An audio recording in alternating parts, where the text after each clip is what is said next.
I've got the correct title in there. I was like, I saw that we were late getting started, and I was like, I didn't change the title. So I'm FC Farwell, of course, with Patty Wilkinson, ministers of the kingdom that help we lift you, light the way.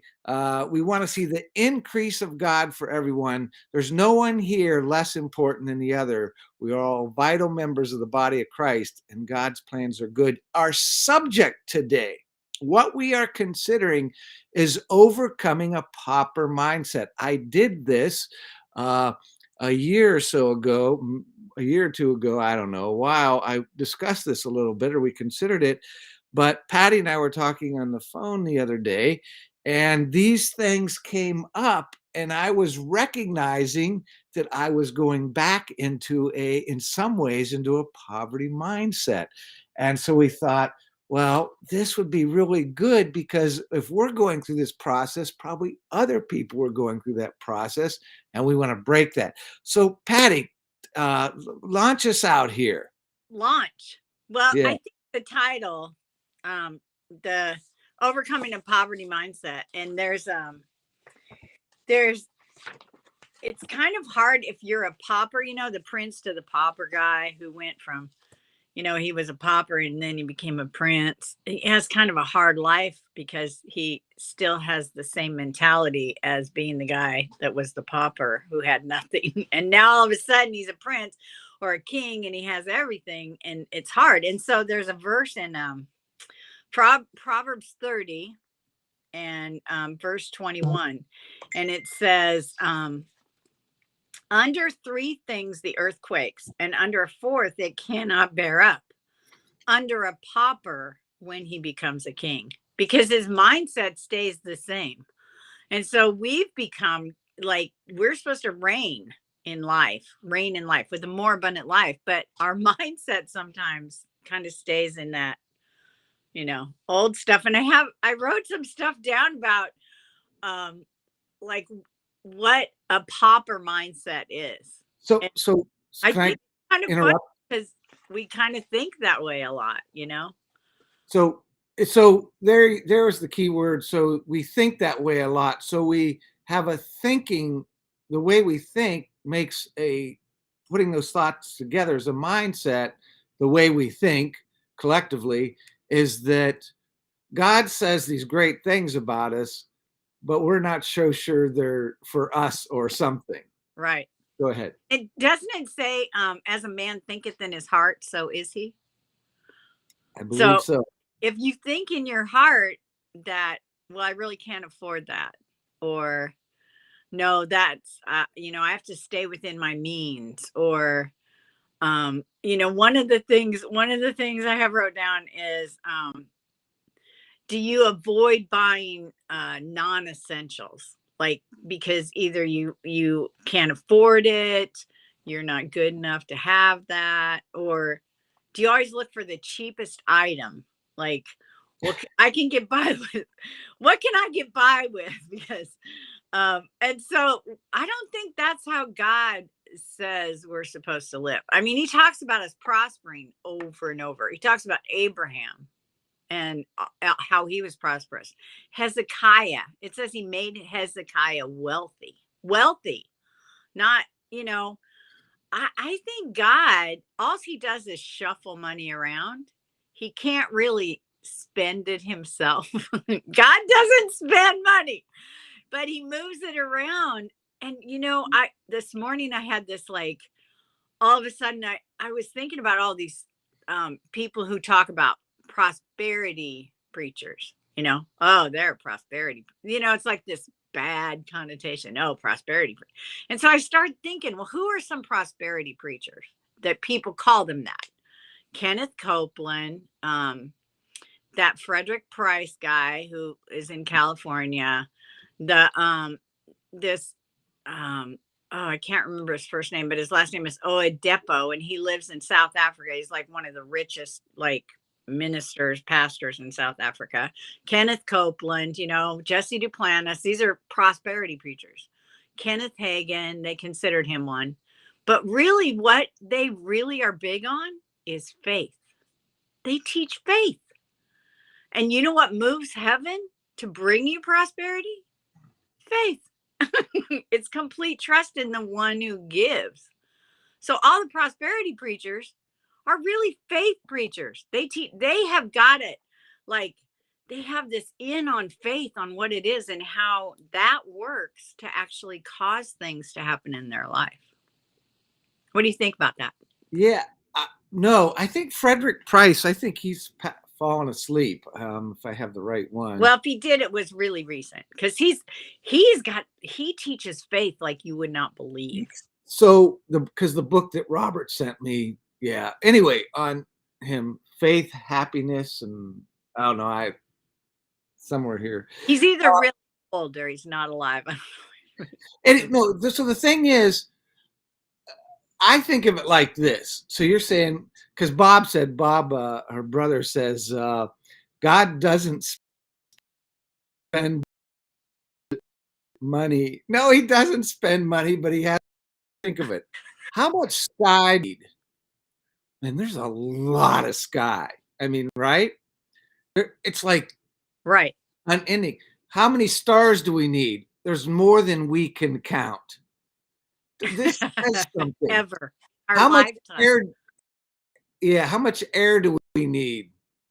Oh my God, there's more air in the whole world. Recycles and redoes it. How much water do we need? You know, most of it is salt water, but it can be whatever, distill whatever and turn into pure water.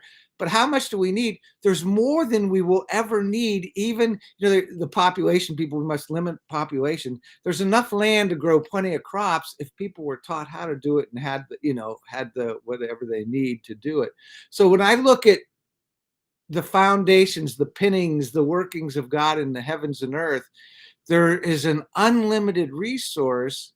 And so God has unlimited resources, but I know you and I find in this context that people come to us and they've become beggars. They're paupers, maybe because of what they grew up in, whatever it is they need, thinking that we have all these resources. And I think you do the same. We say, look to God, go to God, ask God. He says, ask and ye shall find, right? Seek you find, knock, it shall be opened, ask, and you get the answer. So there's this abounding, abundant resource, to use an old term, tap into. We can resource. It's like God's bank account is overflowing. He's waiting for you to write a check on it. Right. But if your mindset is such that of lack, like I might not ever have enough, or and I have some stuff, I don't know where I put it, but I have this stuff wrote down. This is kind of funny. And if you think about these things, I have a few of them.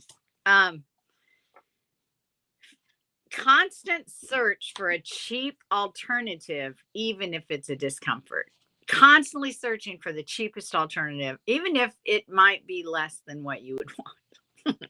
I mean, we can get caught in that. We can get caught in, well, what's the cheapest thing? Obsessing about getting deals or getting in free somewhere, not wanting, to spend the money. And then believing that when you succeed, it makes you like better than if you fail.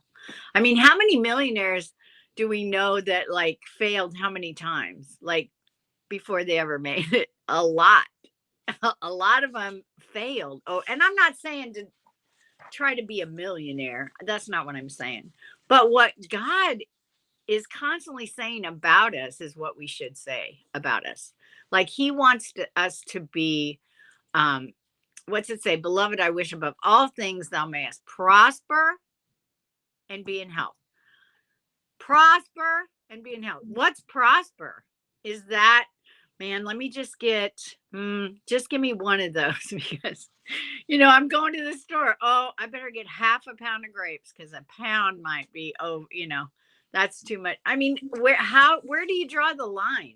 And I think about people that they talk about, people having big houses. Well, look at them. They have this huge house. They have this huge this. They have, whatever. Well, King Solomon, what did he have? Like 600 wives, a harem. It took longer to build his own mansion than it did the temple. I mean, what didn't he have? Plus, he had more wisdom than anybody before him. David, do you think David was lacking? I mean, when he gave for the temple and said, we're going to give to build the temple, I want everybody to give, Solomon's going to take over that. Man, like I can't even describe the amount of money they put in, and I mean, Abraham had flocks and land and servants, and they all had servants, and then you think about Jesus Christ, people say, well, he was poor. He wasn't poor. And then we were talking about how, like, when the Queen of Sheba went to see King Solomon, she took caravans of gifts, right? Caravans. Well, when the Magi came to see Jesus when he was a baby, they didn't come with a little box. You see these pictures. Here's a box of gold. Here's a little bit of myrrh.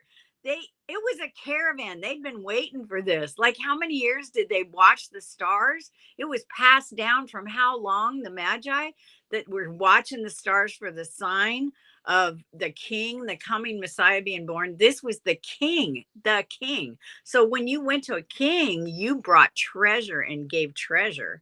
I mean, he had, even when he was crucified, they rolled dice for his garment because it was sewn so beautifully. It was made without seams. I mean, you don't take a beggar's clothes and fight over them.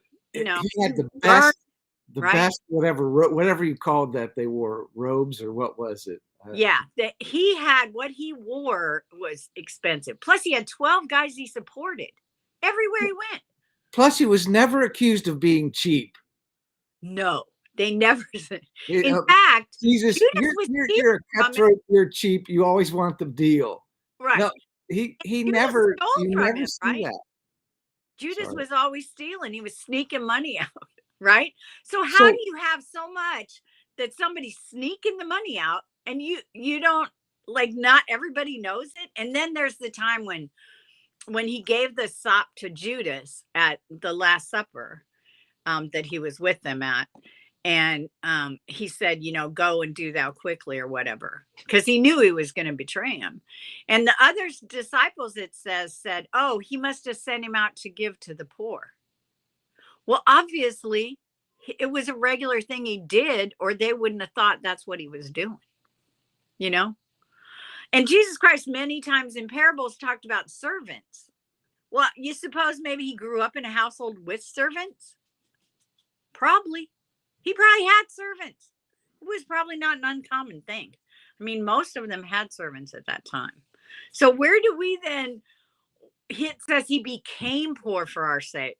It doesn't mean he was born that way, because obviously they brought a king's treasure in to give to him. Like, he was Jesus Christ. It wasn't a nugget. Hey, here's a nugget of gold. Here's a little vial of frankincense. No, obviously it had to be more. So what we're looking at here is that I think of the verses like Romans 5:17 comes into play, and it says that we live in a present evil world, but we are of the kingdom of light. Right. The light dispels the darkness can't comprehend it and all that, but we are rulers over darkness, because it says the enemies, the gates of hell shall not prevail, hold up. So darkness of this world can't hold up.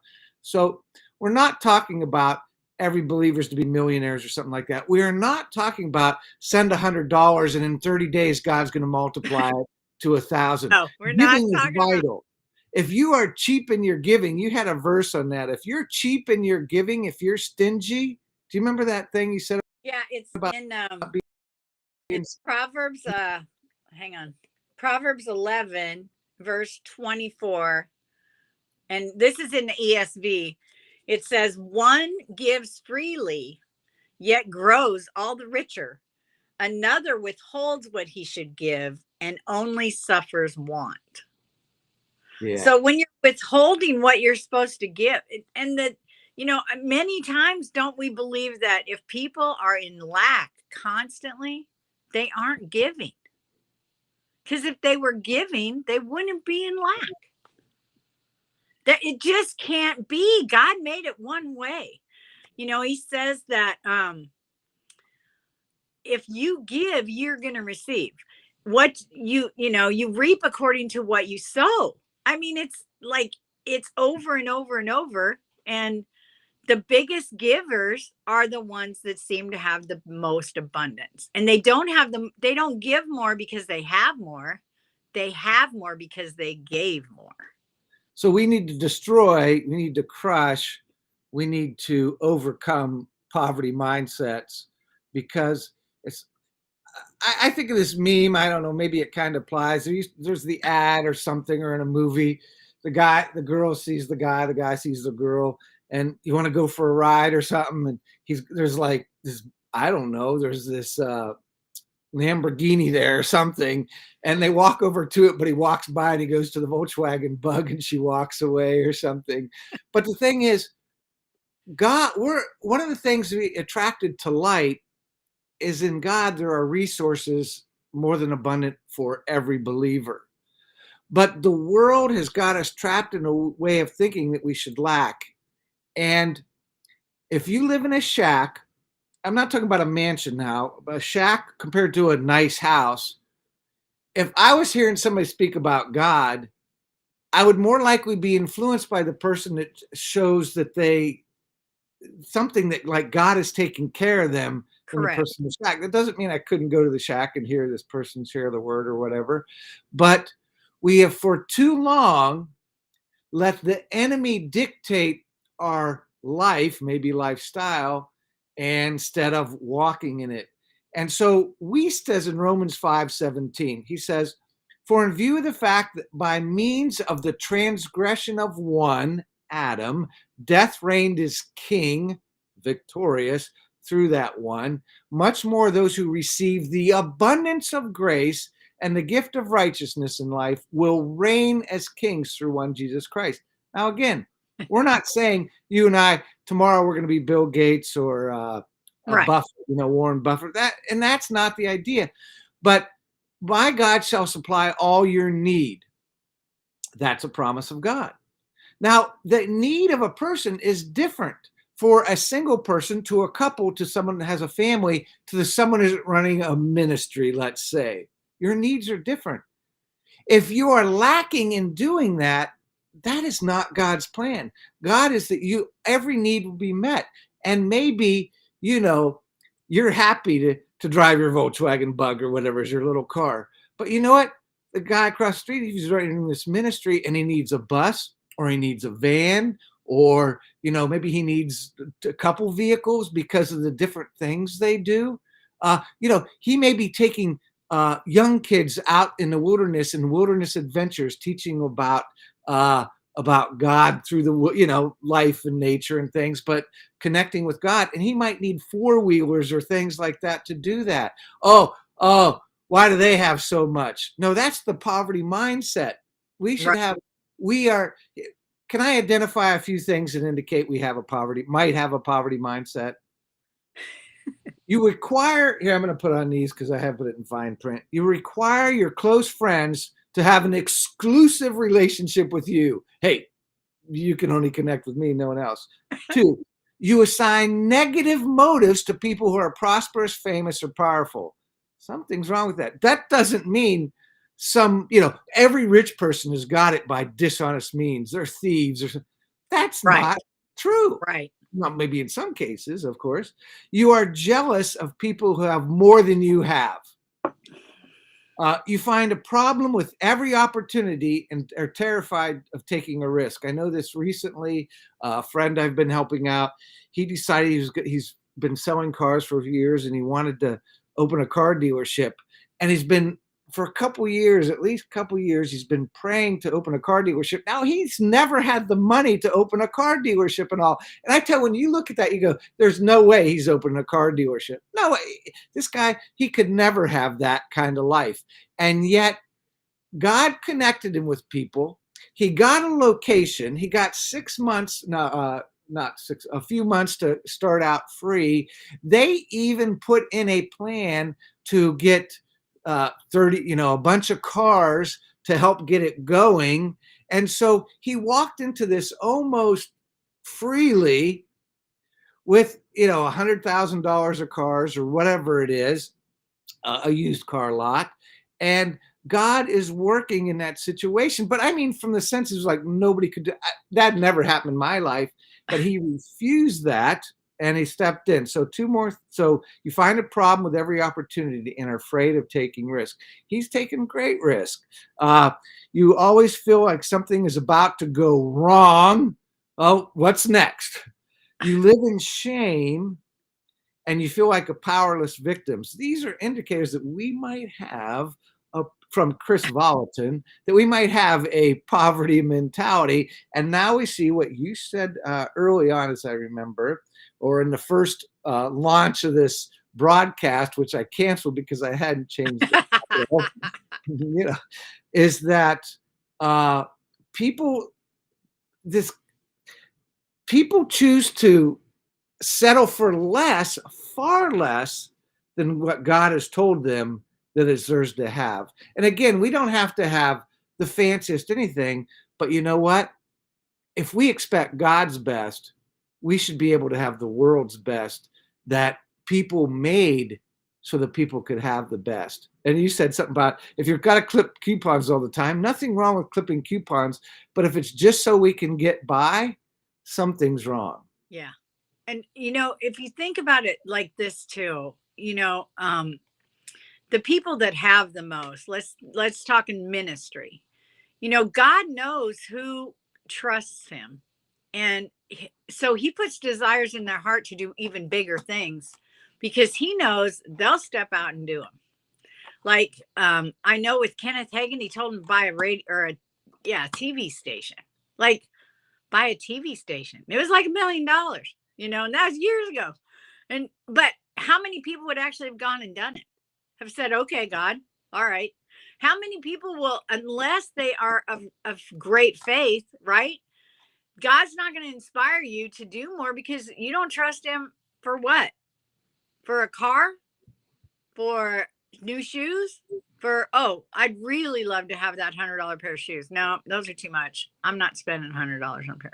If you can't trust God for something little, how's he ever going to entrust you with moving like in huge areas of the kingdom, like radio stations, TV stations, traveling 85 countries? How's he going to trust you to do that if you can't trust him to get a pair of shoes or a new coat, or fix your teeth or get a haircut? I mean, really? We have to start somewhere. How's he going to put the desires in your heart for huge things if you don't trust him for little stuff? If you're still questioning if God can supply, and people that usually question it, they don't give much, because if they give, they might not have enough. So they give like the minimum, or they're very careful. Well, let me see, I can give this. I'll still have this much left. Well, then what if God next week says, hey, I want you to give what you got left? I've heard like ministers say God told them to empty their bank account. Like write a check, empty your bank. That would be hard. I'm telling you. But you know what? They listened and they obeyed, and God brought incredible things. Because if you can trust him in that kind of situation, then you can trust him in huge situations, And I think I know Kenneth Hagin told a story one time about how God, it was like almost Christmas, and he had like, I don't know, $10 or something, $12. And God said, I want you to give it to that guy. And he was like, but God, it's almost Christmas. I need to, buy food on the way home. And he's like, give it to him. So he gave the money away. And then there was another guy, and God said, I want you to give him something, like $5, which, back then was a lot of money. And so then he was called to go to a hospital and minister to a woman who was laying there in a coma and almost dead. And God said, okay, this is what I want you to do. And he was like, oh. And so he he spoke exactly what God said. The woman got healed instantly, got up, and he said, "You know why you could do that?" And he said, "Why?" And he said, "Because you obeyed me in the other two things. I knew you'd obey me in this also." And isn't that it? We want to do that. We want to go raise the dead. But if we are willing to give, like first, or listen to God and trust Him in little stuff, how are we ever going to trust Him in anything big? I remember there's a minister we both know that he had a carpet and window cleaning business, and then he was ministering, teaching the Bible in a home fellowship, home church, and he decided to sell his window business and just do the carpets. He felt that was like the most profitable thing. But then they decided to move to a place that his wife could not, the environment would be too hot for her. It turned out that God just took care of her and she was fine in this environment that would have been too hot for her. God just worked it out. I remember there's an account, they needed, like, I said 5,000, you said like $10,000 for some, I think, teeth work or something. And Thousand. what did he tell when she told him what the need was? What did he tell her? He said, "Well, if it's something that we need, God will supply it." If something we need, God will supply it. And when they got their house there, they saved up or something for a motorhome, and they thought they would travel to minister the word around the US.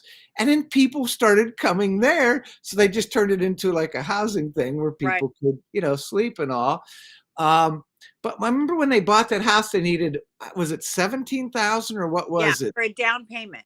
They needed 17,000 for a down payment, and they didn't have any money in their bank account, but they felt like God said, write the check. And if I got it right, they wrote the check. Yeah. And then like the next, before it cleared the banks, the money, it just came in. Yeah. It was there before the check cleared. It was there before the check cleared. So the issue is the taking risk. We said, if you're not willing to take risk, God has a supply, not so you and I can, oh, look at the 5 cool cars. This is not, Right. I don't like the stereotype, but I am, because this is not the Jay Leno, look at my 50 classic cars that are worth $1 billion or so. That, and again, I'm not stereotyping this person, but it's an example. So there is nothing wrong with having a good car. There's nothing wrong with having a newer car, not one that's 40 years old, unless you've got a classic and you like it. There's no need for a believer to be driving around a jalopy. There's no need for a believer to be living in a rundown house. No. There's no need for a believer to just, everywhere they look, there's lack. And how am I going to do this when God has promised that He's able to make all grace abound toward us, Yes. that we'll have a supply in all things? I want to read that in the ESV. And again, we're not talking that we all need to live like Jesse Duplantis or something like that. That's not the point either. So let me pull this up. I've got to change my Bible version here because I want to look in the ESV instead of what I'm in. And I'm going to 2 Corinthians 9:8 or close to that.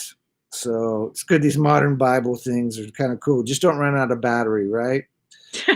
Right. Okay. Now get a solar panel. Hey, I've got a solar. If you need a solar panel, get a hold of me. That'll power your device.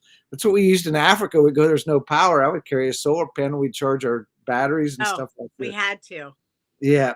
Without So times. God is able. Now, if God's able, He's willing.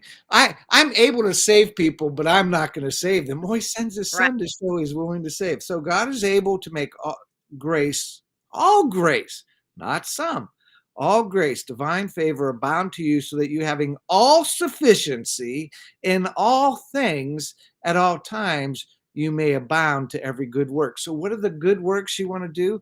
God says He's got a supply for that. And so we're not asking you to send money. We're not asking other people to send money. You know who we ask? We ask our Father, because He hears and He has a supply, and He can send it. He could manifest it. He can tell someone, as has happened, to send money. I've had people He has told, said, they had a vision, And there I remember someone told me one of the visions was I was driving down a car in my street, and they had like the beginning and end vision was me driving toward them and me leaving or something. And they said, God said, I need to send you some money. I didn't ask them to send me money. I didn't know anything about it till later they told me. So God has a supply. Whatever you want to do with him, he has a supply for that. Again, we're not talking the thing where people heap lust on themselves. Look, I want to have this stuff so I can show off what I have. I Right. don't want to That's show not all I have. about at all. I want to It's show about him off. how big can you trust God? How, and why would you want to be able to, if you don't ever pray for somebody with a cold or, a broken toe or whatever, if you're too afraid to pray for somebody with that, you're probably not going to go raise a dead person either. You're probably not even going to try because you're too afraid. If you can't trust God to just receive small things, how are you ever going to receive the great things that God wants to pour out? And he pours it out to further his kingdom. And that's why, these people that have extreme wealth, they also extreme give. Like they pay off people's mortgages. They send millions of dollars to other ministries to help. But God knew if they could trust him in small things, they could trust him in big things. And he knew they would do that. That's what we want to do. It says, work with your hands so that you may have to give, right? We're supposed to have to give to him that needeth. Like there's a lot. I would love to just have tons of money to hand out, to send people to, but yet God, he doesn't want us to become somebody else's sufficiency either. And so when people start to, bear down on us that, you need to give to me, look, it says you should help the poor. You should help the poor, and I'm poor, I get that. I always say, but you're not supposed to be the poor one. The Christians aren't supposed to be the poor ones. We're supposed to be the ones that are not the victims. We're not victims in this world. We're supposed to reign as kings. You're supposed to have so that you may give. So if you're not giving, you're not reaping. We talk about eating seed. And I had I had some women over one day, and I cut up an apple and I took out the seeds of the apple. I said, it's so good. Apples are so good. And I was cutting it up and I took the seeds out. I said, here's a seed for you. And they looked at me like I was nuts. And I said, no, eat the seed, eat the seed. They're like, no, because you're not supposed to eat the seed. It's bitter. If you eat your seed, you never have a harvest. We don't eat the seed. We plant the seed so we have a harvest. That's the whole point. The seed's a minute part of what everything we have God gave us anyway. I mean, it's not like your whole breath life that you're alive is God. Everything on this earth God created. It's not like you're some whiz person and I came up with all this on my own. No, God gave it to you anyway. It's all his. So whatever we have, we should give. I mean, giving, it defeats like all the, you can't be fearful and give. You know what I'm saying? If you're given, you're obviously not afraid, right? Because you wouldn't give it if you were afraid. So you want to overcome some fear in your life, start giving more. Don't be afraid. Step out of the boat. Take a risk. See what God does. And there's a lot of people that need it and you can help. I mean, I love to give anywhere I go. If I have cash, I'm bad at just handing it out. I don't know. I like it. I tip big. I do whatever I can do. It's fun. Remember the Mully movie?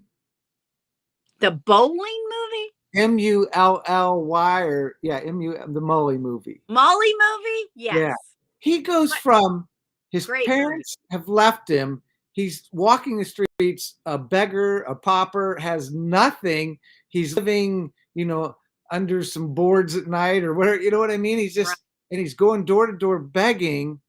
And yet God prospered him to be, I don't know if the richest, but one of the richest people in Africa. And he started with an opportunity job. They promoted to manager. He saved up, bought like a van. He started this transportation business in Kenya. But then he started owning or being a major, uh, whatever called, having a share in like diamond mines and oil Right. wells or so, all these things. He was like so rich. He He went went to from the all these worst, fancy parties. and now he gave it all so that he can help the orphans that were in the same situation he was. God spoke to him. And so if you've never seen the Mully movie, you should seek it out. I think it might be $10 to buy or something, but it's so well worth it, because you see that God, it's another God taking what someone that would be absolutely the lowest of the pauper and taking him to the highest position.